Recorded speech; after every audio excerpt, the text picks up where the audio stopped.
Welcome into another episode of the Outsider Podcast. I'm your host, as always, Drew Landry, and wanted to let you know that the Outsider Podcast is sponsored by the Mediocre Movie Club. The Mediocre Movie Club is a self-professed group of idiots who give above-average reviews to movies and shows that can be streamed, or even some music, documentaries, any sort of media that's out there. The Mediocre Movie Club will find it and will review it. You can find the reviews of the Mediocre Movie Club on its website, themediocremovie.club. That's mediocremovie.club. You can find the MMC on Facebook at Mediocre Movie Club. You can find them on Threads and Instagram at Mediocre Movie Club. And you can also find them on X, formerly known as Twitter, at Mediocre Movie CL. That's Mediocre Movie CL. Now, today's podcast here is our free post of the week on my Substack, and I appreciate everybody being a free subscriber, and I hope you are enjoying the content here. So, when it comes to this podcast, I'm really trying to iron out a lot of kinks and make this as smooth as I possibly can. So, every episode I'm improving. You don't want to take any steps back, so we're trying to make steps forward, and so I appreciate everyone's patience and stick with me, as this will get smoother as we go along. So this week's free post is something that I wrote maybe at the beginning of 24, perhaps at the end of 23, that was dubbed in the Lubbock AJ and even in the Amarillo Globe News as all hat, no cattle, meaning that talking about the governor's ability, or rather I should say inability, of selling school vouchers to not just the voters, but also the legislators. And how many times he took to try to get it done, and now he's trying to get those people who voted against his voucher plan out of the legislature. So that was something that I wrote, and so I'm going to spend a few minutes here just kind of parsing through some wording so that we can understand what the debate is, okay, first of all, and what is meant by some of the terms. So you'll hear this phrase, and it gets used quite a bit in this whole education conversation, called school choice. School choice. Let's understand what this term is. It is a focus grouped created term that has been around for at least 35 years. And the purpose of this term, school choice, is to give the listener or the reader or even the parent the vision that they are stuck in a school system and that they have no way of getting out.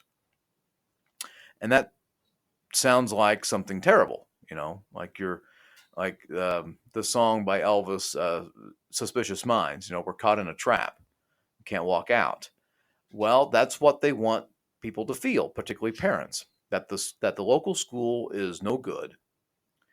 And here's some taxpayer money for you to take your child to whatever particular school that you want to. And there's so many holes to poke through this. Okay, so many holes to be poked through this. One is the fact that you've had choice in Texas forever. They don't ever mention that. They don't ever say, hey, you can go to any school that you want. Schools will have a transfer fee, and parents will have to pay for that. What I'm talking about here is the fact that if you want to take your child to another school, whether it's across town, whether it's across county, whether it's an hour away, you have the ability to actually do that.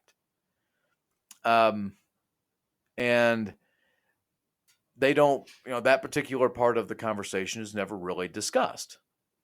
What they want to focus on is, well, I have to pay for it, so it's not really a choice. I'm sorry. You have to choose. You got to pay for your fruit from the grocery store, and you have many choices for that. You got to pay for your different types of deli in the grocery store. You got to pay for that. I mean, they want people to feel that schools are kind of like, car shopping, or kind of like fruit shopping, or getting your gas, or whatever. They say the market is the best decider for all these things, and you have to pay for it. So of course you got to pay for this transfer fee. What are you talking about? Well, I don't have a choice. I can't. That is the silliest thing I've heard. But they will regurgitate that particular line. So first of all, school choice exists. Let's make that perfectly clear. It exists in Texas. What the I'm sorry, not the legislature, what the governor and many members of his party want to do, and there's a small number of Democrats who want this too. That has to be stated, but it's more Republican than Democratic on this movement. But what the governor wants is to take tax dollars and give them to families, and they can use that money to pay for that transfer fee, or for the tuition for that private school. So, okay, that's an idea. Let's talk about this.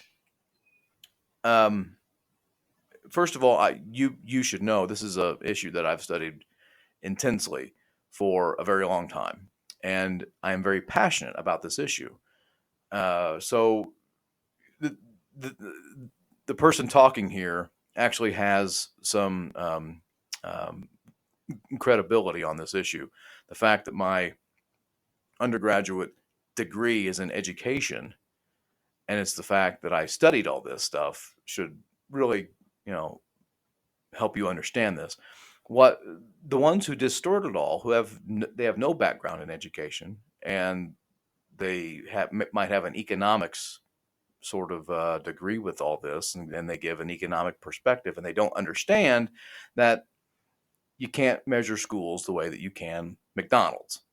So that said, we'll get back into what I was going to discuss here about the merits of these sorts of voucher programs. So let's talk about what a private school tuition would be throughout the state. You've got many private schools in Dallas and Houston, and all throughout the metroplexes, and even in the suburbs. And there are many. I say many. I should say few in the city of Lubbock. And the tuition that they're wanting to do, what they're wanting to have, is going to far outweigh the amount of the voucher that will be given to parents. So there's still going to be some sort of an upside down here. If you get the voucher, say this thing passes, you get the voucher, you go to pay for the tuition, and the tuition is more than what the voucher pays for. So you're still going to have to owe. This is nothing more than just getting a discount off something, right? And that's what it is. I mean, if you get a $6,500 voucher to go to whatever school that you want to, and the private school, its tuition is $30,000, you got to come up with the extra $24,000. How's that voucher going to be helpful? Well, it's an extra $6,500 I didn't have to pay. Well, okay, fine. Let alone the fact. So let me scratch that last part. So that's what the voucher will do. It's more or less a discount. You could also compare it to being a coupon, which it's been that comparison for years, for the set tuition rate. All right. The other thing that we have to realize is, okay, if the cost isn't there, what about the merits of private school versus public schools? What do you find there? Well, let me tell you what the research has come back to say. By and large, it's the same quality of education. Don't take my word for it. Don't take my word for it. Go into the tech library, go into your local academic library, and search this out. The evidence is there. And when voucher programs that go into private schools, when they are the most successful, is when they help out a very small number of people. And even at that, I say people, I should say students, a small number of students. And even when that's the case, the gains are modest at best. At worst, they no change. And that's for a small number of students, and they're moderate at best. And you get people who are in favor of this say, oh, well, vouchers work, schools work, look, look, look. They cherry pick the evidence so much to where it is something fantastic. The other thing that you need to mention here is that who gets the voucher? Because the ongoing argument from the voucher crowd, from the pro-voucher crowd, is we need to get these low-income students out of these failing schools. So let's a couple of things to take from that. So let's look at the low-income students here. First of all, going back to the cost of a private school tuition and the voucher, how can a low-income family pay for the rest of that voucher? I'm sorry, pay for the rest of that tuition. How is that able to happen? Okay, well, I think we know the answer. Secondly, who gets most of the voucher? Research has come back on this. Michigan State professor of education, Josh Cohen, has done extensive research on this. And he comes back every time. The research comes back almost every single time to say it goes to those who are already in private schools. So getting that voucher, you already got to be in the private school. All right. The state that expanded it the most was at one point was Indiana. And they had certain guardrails set up to where, okay, you had to go to a public school before you can get the voucher to go to a private school. And that was done away with. And then they set the minimum, the maximum, well, they set an income level to where you could have a family of four with a gross income of $75,000. Huh? I thought they were supposed to help low income people. That's, there you go. So those particular points just totally eradicate the whole conversation about helping low income students. So no. The other thing here is these failing schools. Okay, so what the pro-voucher crowd wants to talk about is proficiency. And in the education field, you have proficiency versus growth. Growth means where you begin and where you end. Proficiency is where you are. So when we look at a test like STAR, all that measures is what the proficiency is of those students. So whenever you get people like, Corey DeAngelis, who's a grifter, and you get other people throughout the state who constantly talk about this. They say failing school. Lieutenant Governor Patrick, even Governor Abbott. They're looking at results from the STAR test, and they're looking at proficiency.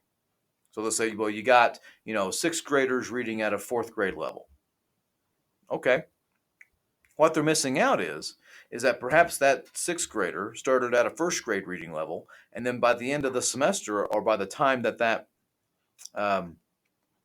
test happened, they're reading at a fourth grade level. There is 3 grades of growth. And that's pretty awesome is what that is. That is tremendous amount of growth. But that's not being measured. So when they look at these results from these, standardized exams, which that's a whole other conversation, by the way. They just look at the proficiency. That's what they measure, and they go, oh, well, you're a failing school. You got all these terrible people who can't read or write. These are people who don't understand education who are making these comments. Okay, I've spent like close to 15 minutes here parsing through what school choice means and what it doesn't mean. All right, what the merits of the education debate is on vouchers. and the whole thing about growth versus proficiency. I had to get all that through before I begin on the actual content here. So there was a small bit of introduction on the fact that vouchers don't work. They're a scam. And you can look at other states for that. And you say, well, what am I looking at? Well, just look at the effect that it's having on the state. Just look at it. And what I'm getting at is when you look, the argument is that it's going to ruin rural schools. There was actually a lawmaker who was on a local conservative talk show who said it won't hurt the rural schools at all. You kidding me? There are too many examples of states that have passed any sort of expansion of school vouchers where the rural schools are getting killed. They're being destroyed. Or there won't be any private schools popping up throughout all. What are they talking about? They, huh?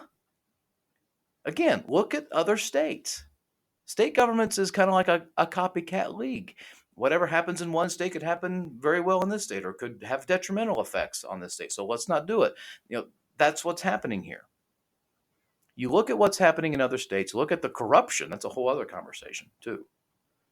So this whole thing that it won't hurt the rural schools is just complete garbage. I mean, that's just hot garbage if you even want to get that far. So now that I've spent some time just introducing this to you, this was a big part of the governor's emergency item list, because mainly, there was, during the pandemic and everybody was learning from home, going through Zoom classes or anything like that, you had parents being concerned about what they're being taught, and then you had this push afterwards for these vouchers in the 21 in the 21 session, and then now definitely in the 23 session. So let's take a look here as to what we're getting into. Let's understand that it took 4 special sessions of the Texas legislature, 4 special sessions, to finally get a vote of some sort on a school voucher program. Earlier in November, the Texas, or in that was in November of 23. The Texas House decisively voted to remove a voucher program from House Bill 1. House Bill 1 was the omnibus education bill that would have not only provided a voucher program, but also public education funding and teacher pay raises. And what removing a portion of HB 1 essentially sent the bill back to committee for reconsideration, where it later died. Governor Greg Abbott vowed to call several special sessions over the issue of vouchers until the legislation was reached. If not, he would campaign against them in the Republican primary. And at that point, he went on an endorsement raid against challengers of incumbents. All right. Of those who voted against his voucher plan. And of course, Senator Ted Cruz did the exact same thing. He said he was going to do all this sort of stuff. And that was the hill that Abbott and Cruz were going to die on. But a couple of things that have happened since then is that the University of Houston's Hobby School released a poll, conducted a poll and released it. And school vouchers is not really a top issue for Republican primary voters. It's actually the border, which that is not too much of a surprise. But that's, but it's good to actually note that Republicans care more about border security than they do about school vouchers. So what's the number one issue that Abbott loves to talk about? Well, the border. So you got to do a little mix in here. You got to mix in the voucher thing with the border thing. And we're seeing him do that now. We're actually see him go after West Texas lawmaker out of San Angelo, Drew Darby, who's a veteran and has voted with Abbott on so many issues. He just happens to have a disagreement with Abbott on the issue of school vouchers.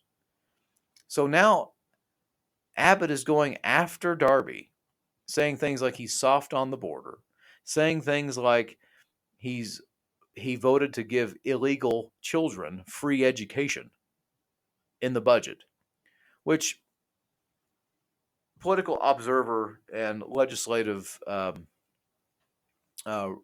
reporter Scott Braddock pointed out on X that, Governor, you signed this thing into law, so shouldn't you be beating up on yourself too? I mean, that's kind of an interesting point. The governor has to sign these things to make them law. So, it's not a really good talking point if what you signed into law was something this guy voted for and you say that it was bad. So are you now against your own bill that you signed into law? It's an odd take from the governor. But the other part about this is not his Republican primary campaigning, which he's doing in certain parts throughout the state. But it's the governor's inability to lead the legislature. That, folks, has been the albatross around Governor Abbott. It's what he wants the legislature to do is his own bidding. It's like he clapped his hands 4 times for a voucher program and expected the legislature to give it to him. And we have to also remember Abbott's background in this. He's a judge. So he's not very good with the political elbow rubbing. He's not good at the backslapping. And his legislative personality have given him the reputation of being ill-equipped, of being what's known as chief legislator. I mean, that's one of the worst kept secrets in Austin. That Governor Abbott has little to no interest in working with the legislature to get his agenda passed. He has no interest in that whatsoever.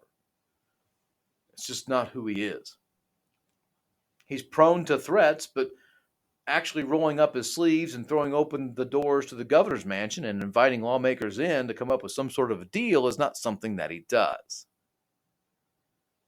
And you think, well, okay, that's his trait, so what? Well, this isn't a difficult trait to actually learn. Like, you can teach dogs things. You can teach, your pets things to do. You can learn this trait. You can actually improve on this. But, one would imagine with 8 years of experience with the legislature, this would be something that he could actually acquire. And I like to use the example of a newly married couple that has no experience cohabitating. If both mates remain steadfast to their own structure of living, the relationship is bound to fail. But if they learn to adapt with one another and find that compromise can be achieved, the relationship will last. And if that analogy is the current governor and legislature, the governor has not adapted to work with the legislature and honestly has little desire to do so. Because of that, this key issue of his agenda continues to fail. So while he does all this sort of usual chest beating for school vouchers and doesn't want to get his hands dirty to get this thing passed, now he wants to campaign on it. And I think that's the reason. I'm one of these people who honestly believe the governor didn't really want it to get passed. He wanted to he wanted to go through the motions. He wanted to have it an emergency item list. He wanted to call a special session about it, then call another special session about it, then call another special session about it, just to say that he did it. I honestly don't think that he wanted this to pass. I think he wanted this issue to go and campaign against Republicans who voted against him in the Republican primary, because he's willing to endorse candidates who support vouchers in a vindictive, juvenile manner to get the members he wants in the Texas House and who will carry his water. And while the governor is a prolific fundraiser, there's no question about this, waging into Texas House Republican primaries may be a test he may not really want to take, but he's doing. We've seen it. He's willing. I mean, he's going out against people who he once endorsed. There's evidence of this. You can find it. Now, he once endorsed them in 22, in 20, said how great they are, and now in 24, they're the worst thing in the world. Right? But what we have to remember is the people he's going after have already faced this sort of thing. So the ones who voted against vouchers, who he said, I'm coming after you, they've already faced primary opponents. Like, for instance, Ken King from the Panhandle City of Canadian has an opposition. He's got a primary opponent. He had one in 22. He had 3 in 2018. So, and those other 2 opponents that he had in 2018 were being thrown at him from the lieutenant governor and the now defunct group called Empower Texans. These people were going after him, and he still won. Same people who went after Kel Seliger, and he still won.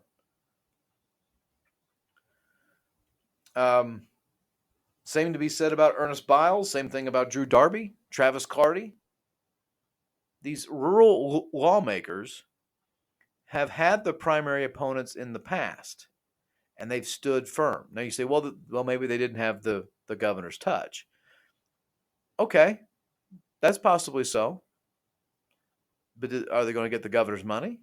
Or is the governor's, $16,000, $17,000, $18,000 he's willing to spend on this just simply going to his visits? You have to be mindful about this. Abbott will say, I'm going to support you, but is he going to fork over the money to actually do this, to actually get this done?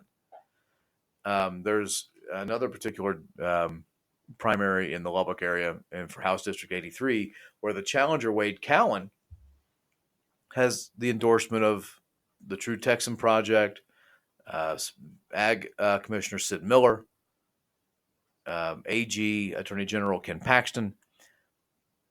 All they've done is given their stamp of approval and said, okay, go.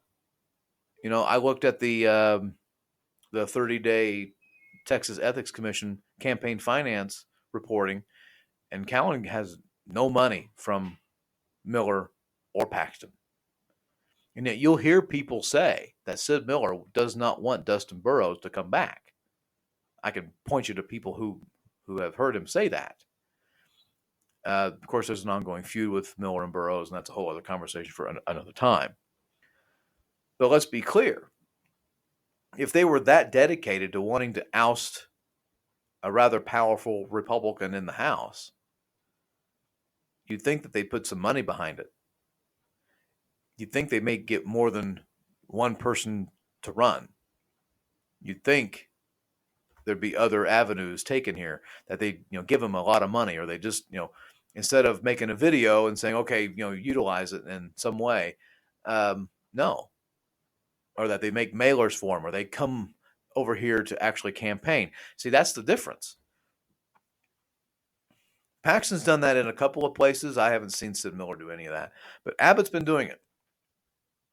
Now, how effective is this going to be? Well, early voting starts on Monday. Okay? Early voting starts on Monday. And Election Day is March the 5th. And we'll know on the evening of March 5th who won that Republican primary. I'm going to bet on the incumbents. Okay, incumbents win about 90% of re-election. They're just so tough to beat, and so if the governor is gun ho on this, he's got to do more than what he's doing. So, and the reason that he wants those people inside that lower chamber is the fact that they'll do his will. They will carry his water, and a big portion of his water is the school vouchers. And that will leave Abbott with less political jockeying and more rubber stamping in the lower chamber. The less work this governor has to do with the legislature, which is the better for him. Of course, what if he loses? What if the candidates lose? Well, then we're back to square one. And now you've got a more upset, and that's the nice word to say here, House of Representatives who may be vindictive to the governor. I mean, their relationship before was bad. And now that he's going after incumbents, it's now accessorable. But according to the governor, that's worth the risk. He's fine with that. He has no problem going after these incumbents because he, in these hot races, according to one particular PAC, Political Action Committee, his involvement is good. So that's where we are. This is the governor's risk. I'm going after these incumbents. Hopefully they lose. Hopefully my guys win, and I can do more vouchers in 2025. And it'll be less of a work than what I had to do before. I don't think he's going to be successful. Of course, we'll find out, obviously, on March the 5th. Folks, that's all for this free post and this podcast. If you enjoy The Outsider, please feel free to share it with all your friends, okay, and all your social media outlets if you'd like. I'd greatly appreciate it. Appreciate everybody being here, as if you're around. This is like some sort of a fireside chat. Appreciate you listening. Appreciate you listening, and I'll see you again another time.